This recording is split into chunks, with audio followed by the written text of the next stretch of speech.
Audio clip number 14، اس میں آپ انشاءاللہ عز و جل قرآن پاک کی سورہ بقرہ کی آیت نمبر 34 سے لے کر 36 تک، یعنی 34 سے لے کر 36 تک کی تلاوت، ترجمہ اور تفسیر صراط الجنان سنیں گے۔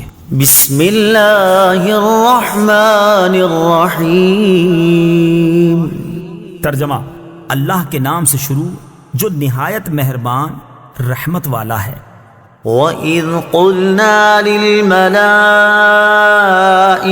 اسْجُدُوا لِآدَمَ فَسَجَدُوا إِلَّا إِبْلِيسَ أَبَى وَاسْتَكْبَرَ وَكَانَ مِنَ الْكَافِرِينَ۔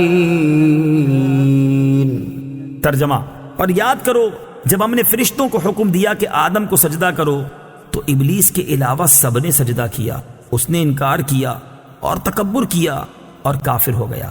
اسجدوا لآدم، آدم کو سجدہ کرو۔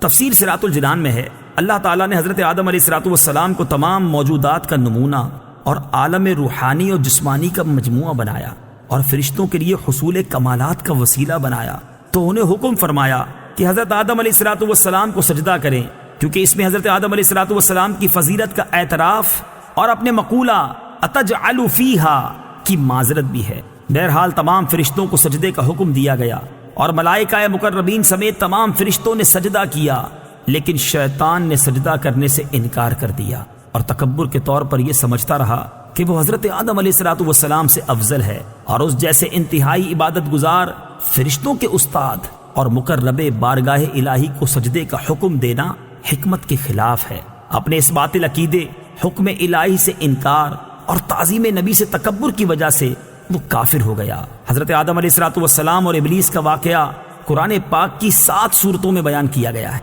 سجدہ سے متعلق چند شرعی احکام اس آیت میں سجدے کا ذکر ہے، اس مناسبت سے یہاں سجدے سے متعلق چند احکام بیان کیے جاتے ہیں۔ سجدے کی 2 قسمیں ہیں، عبادت کا سجدہ، تعظیم کا سجدہ۔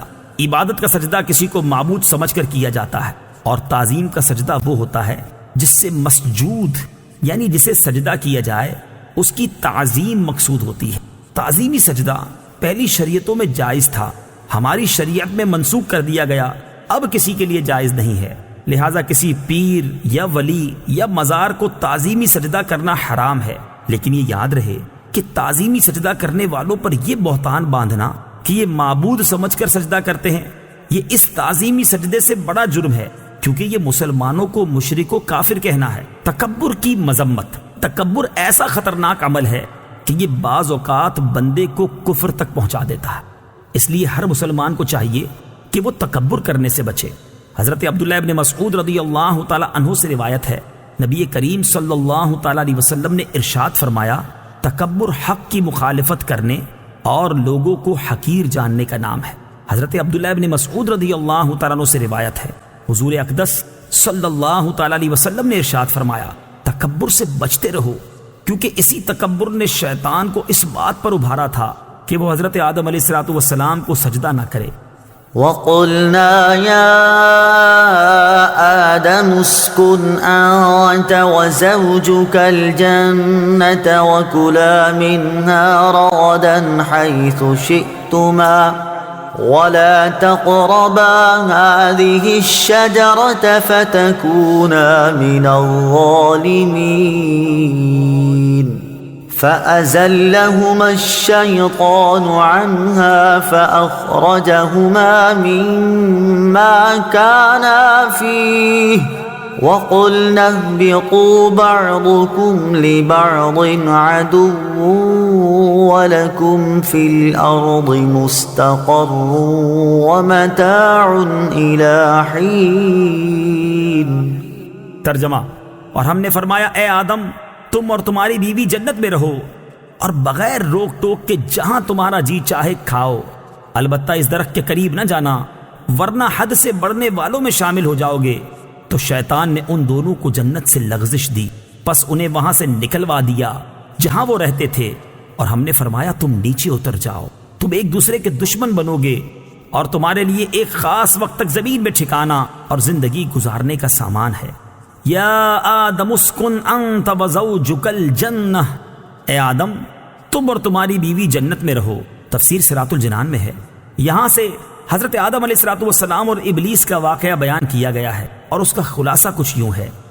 حضرت آدم علیہ الصلوۃ والسلام اور ابلیس کے واقعے کا خلاصہ: حضرت آدم علیہ الصلوۃ والسلام کو سجدہ نہ کرنے کی وجہ سے شیطان مردود ہوا تھا، لہٰذا وہ حضرت آدم علیہ الصلوۃ والسلام کو نقصان پہنچانے کی طاق میں رہا۔ اللہ تعالیٰ نے حضرت آدم علیہ الصلوۃ والسلام اور حضرت حوا رضی اللہ تعالی عنہا سے فرمایا کہ جنت میں رہو اور جہاں دل کرے بے روک ٹوک کھاؤ، البتہ اس درخت کے قریب نہ جانا۔ شیطان نے انہیں وسوسہ ڈالا اور کہنے لگا کہ تمہیں تمہارے رب عز و جل نے اس درخت سے اس لیے بنا فرمایا ہے کہ کہیں تم فرشتے نہ بن جاؤ یا تم ہمیشہ زندہ رہنے والے نہ بن جاؤ۔ اور اس کے ساتھ شیطان نے قسم کھا کر کہا کہ میں تم دونوں کا خیر خواہ ہوں۔ اس پر انہیں خیال ہوا کہ اللہ پاک کی جھوٹی قسم کون کھا سکتا ہے۔ اس خیال سے حضرت حوا رضی اللہ تعالی عنہا نے اس میں سے کچھ کھایا، پھر حضرت آدم علیہ الصلوۃ والسلام کو دیا تو انہوں نے بھی کھا لیا، اور یہ خیال کیا کہ اللہ تعالیٰ کی ممانعت تحریمی نہ تھی بلکہ تنزیہی تھی، یعنی حرام قرار دینے کے لیے نہ تھی بلکہ ایک ناپسندیدگی کا اظہار تھا۔ یہاں حضرت آدم علیہ الصلوۃ والسلام سے اجتہاد میں خطا ہوئی، اور خطائے اجتہادی گناہ نہیں ہوتی، چنانچہ شیطان کے دھوکے کی وجہ سے انہوں نے اس ممنوعہ درخت کا پھل کھا لیا، اور پھل کھاتے ہی ان کے پردے کے مقام بے پردہ ہو گئے، اور وہ اسے چھپانے کے لیے ان پر پتے ڈالنے لگے۔ اس وقت اللہ تعالیٰ نے فرمایا کہ کیا میں نے تمہیں اس درخت سے منع نہیں کیا تھا، اور میں نے تم سے یہ نہ فرمایا تھا کہ شیطان تمہارا کھلا دشمن ہے؟ اس کے بعد حکم الہی ہوا کہ تم زمین پر اتر جاؤ، اب تمہاری اولاد آپس میں ایک دوسرے کی دشمن ہوگی، اور تم ایک خاص وقت تک زمین میں رہو گے۔ زمین پر تشریف آوری کے بعد حضرت آدم علیہ الصلوۃ والسلام ایک عرصے تک اپنی لغزش کی معافی مانگتے رہے، حتیٰ کہ آپ علیہ الصلوۃ والسلام کو اللہ تعالیٰ کی طرف سے چند کلمات سکھائے گئے۔ پھر جب آپ علیہ الصلوۃ والسلام نے ان کلمات کے ساتھ توبہ و معافی کی درخواست کی تو وہ قبول ہوئی۔ ایک اہم مسئلہ یاد رکھنا ضروری ہے، کیونکہ آج کل بے باکی کا دور ہے، اور جس کا جو جی چاہتا ہے بول دیتا ہے، یہاں تک کہ مذہبی معاملات میں اور اہم عقائد میں بھی زبان کی بے احتیاطیاں شمار سے باہر ہیں۔ اس میں سب سے زیادہ بے باکی جس مسئلے میں دیکھنے میں آتی ہے وہ حضرت آدم علیہ الصلوۃ والسلام کا جنتی ممنوعہ درخت سے پھل کھانا ہے۔ اعلیٰ حضرت امام احمد رضا خان علیہ رحمت الرحمان فرماتے ہیں، غیر تلاوت میں اپنی طرف سے حضرت آدم علیہ الصلوۃ والسلام کی طرف نافرمانی و گناہ کی نسبت حرام ہے۔ ائمہ دین نے اس کی تصریح فرمائی، بلکہ ایک جماعت علماء کرام نے اسے کفر بتایا ہے۔ لہٰذا اپنے ایمان اور قبر و آخرت پر ترس کھاتے ہوئے ان معاملات میں خاص طور پر اپنی زبان پر قابو رکھیں۔ وَلَا تَقْرَبَا، اور قریب نہ جانا۔ اس آیت میں اصل ممانعت درخت کا پھل کھانے کی ہے، لیکن اس کے لیے فرمایا کہ قریب نہ جانا۔ اس طرز خطاب سے علماء نے یہ مسئلہ نکالا ہے کہ اصل فعل کے ارتکاب سے بچانے کے لیے اس کے قریب جانے سے بھی روکنا چاہیے۔ جیسے بچے کے سیڑھیوں سے گرنے کا اندیشہ ہوتا ہے تو اسے صرف سیڑھیوں پر کھڑا ہونے سے منع نہیں کرتے بلکہ سیڑھیوں کے قریب بھی نہیں جانے دیتے۔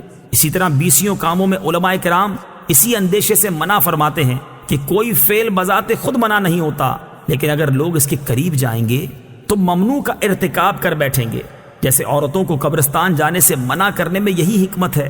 اسی سے پیر اور مشائخ کے فعل کا استدلال ہو سکتا ہے کہ وہ مریدوں کی تربیت کے لیے بعض اوقات کسی جائز کام سے بھی روک دیتے ہیں، کیونکہ وہ جائز کام کسی برائی تک پہنچنے کا ذریعہ بن سکتا ہے۔ فَتَكُونَا مِنَ الظَّالِمِينَ، ورنہ تم زیادتی کرنے والوں سے ہو جاؤ گے۔